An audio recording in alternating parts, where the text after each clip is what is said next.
Hi, it's Darnell with Whale Recipes, and today I'm going to be cooking up some chicken tenderloins from frozen in the Emeril Lagasse Power Air Fryer 360 XL.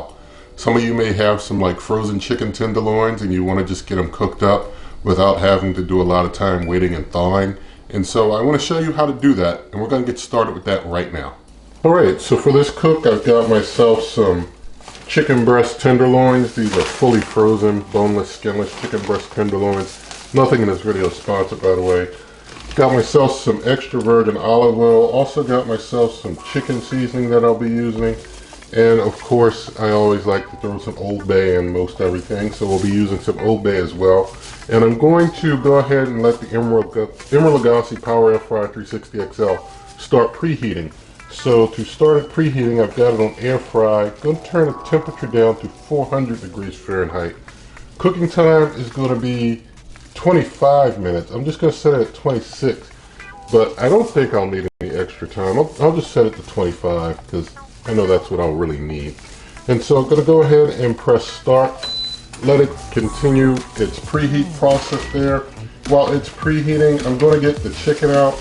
Set the chicken out on this pan. I've got a bake pan that I'll put in under the chicken. I've got a rack on rack level number 5, which is the rack that's used for like pizza and baking. I'll put that baking pan under to catch drippings. With this air fry basket, I'm going to put it at the very top level, and I've just got this other baking pan underneath while I'm doing some preparation. I'm basically going to get them laid out just to see how many I need, or how many I can fit, I should say, onto the basket. And that'll let me know, how many I can start preparing, because I don't want to do more than will fit in my basket. So this is like 2 that are stuck together there. So we've got about 5, 6,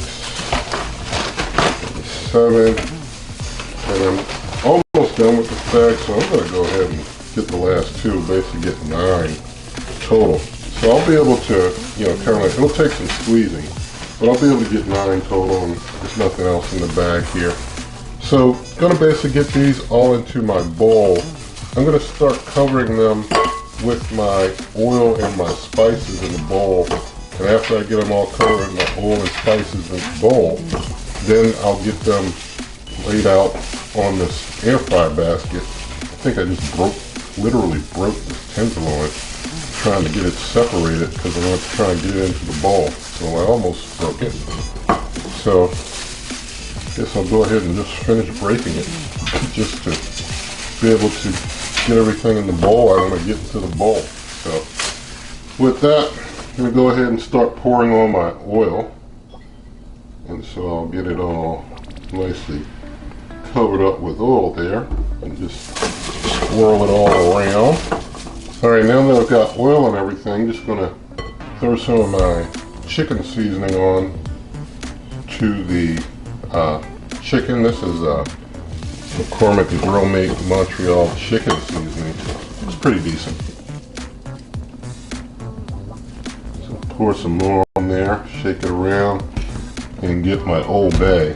And you who watch this channel know Old Bay is the seasoning for everything, Put Old Bay on, you name it, put some Old Bay on it. So get it covered here with some of the Old Bay and move things around and shake on some more. So get it nicely coated with the Old Bay.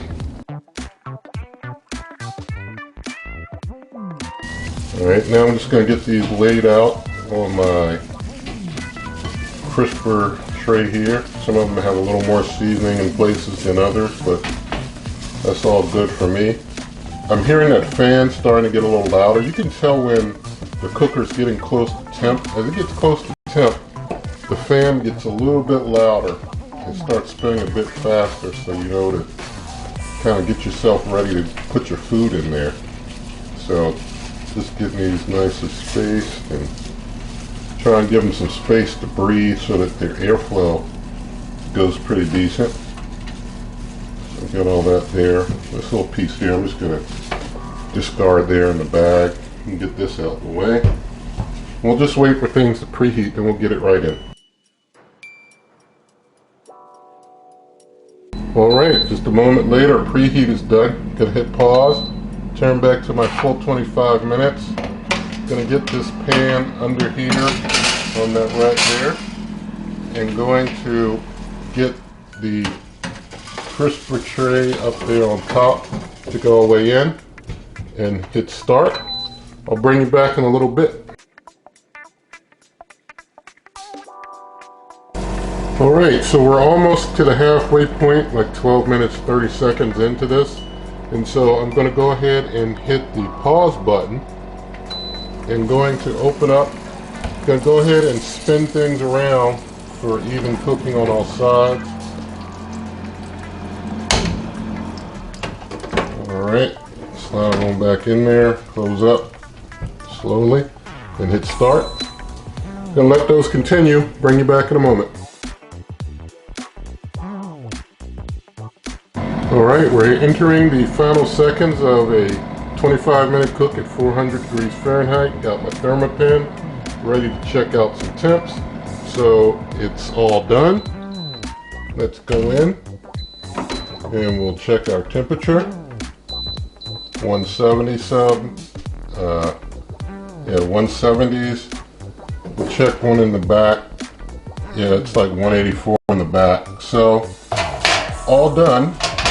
Nice and hot, cooked up in just 25 minutes. No need to thaw that frozen chicken out. You just cook it up in 25 minutes.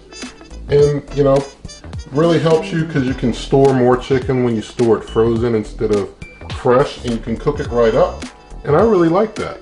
So now I'm just going to take one of these chicken tenderloins and I'm going to peel it up from the crisper tray. You see it comes up without too much hassle. Not much hassle at all. Give you a closer view of one. So let's get the camera moved around and we'll taste test this chicken tenderloin cooked up pretty swiftly from frozen. So here's our fully cooked chicken tenderloin. I just want to mention, in case someone may not have noticed earlier on, even though I showed the bag and all, this was a totally raw frozen chicken tenderloin. These were all totally 100% raw frozen and cooked up, fully done in just 25 minutes. So I'm gonna go ahead and do a taste test of it now.